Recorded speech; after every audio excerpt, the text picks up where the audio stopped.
नांदेडमधून एक ब्रेकिंग बातमी हाती येते। नांदेडमध्ये निपाणी सावरगावमध्ये आता मतदान यंत्रात बिघाड झालेली आहे। 1.5 तासांपासून मतदान हे बंद असल्याचं सुद्धा कळतंय। सकाळी 7 वाजल्यापासूनच मतदानाला सुरुवात झाली, मात्र नांदेडच्या निपाणी सावरगावमध्ये आता मतदान यंत्रात बिघाड झाल्यामुळे 1.5 तासापासून मतदान बंद आहे।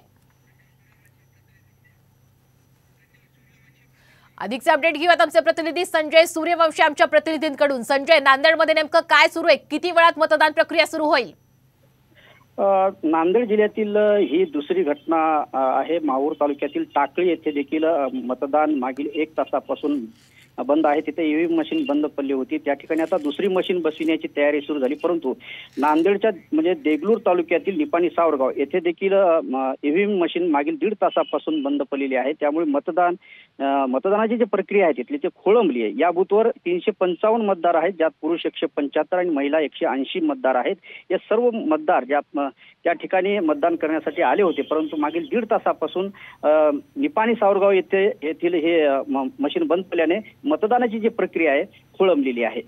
नक्कीच धन्यवाद संजय, आपण दिलेल्या संपूर्ण अपडेट बद्दल। तर आपण दृश्यांमध्ये सध्या साम टीव्हीवर एक्सक्लुझिव्ह पाहतोय की नांदेडमधल्या निपाणी सावरगावमध्ये इथे सुद्धा मतदान यंत्रामध्ये बिघाड झालेली आहे। आज नांदेड जिल्ह्यात घडलेली ही दुसरी घटना आहे। 1.5 तासापासून सध्या निपाणी सावरगावमध्ये अशा पद्धतीने मतदान बंद झालेले। खरं तर अनेक जण सकाळच्याच वेळेमध्ये मतदान करण्यासाठी आले होते, मात्र आता मतदान यंत्रात बिघाड झाल्यामुळे कुठेतरी ते लोक परत गेलेले आहेत। दुपारच्या वेळेत ऊन प्रचंड वाढतं, त्यामुळे सकाळच्याच वेळी मतदान करण्यासाठी अनेक मतदार मतदानासाठी गर्दी करतात। नांदेडमधली आत्ताची ही दुसरी घटना आहे। निपाणी सावरगावमध्ये मतदान यंत्रात बिघाड झाल्यामुळे 1.5 तासांपासून मतदान बंद आहे।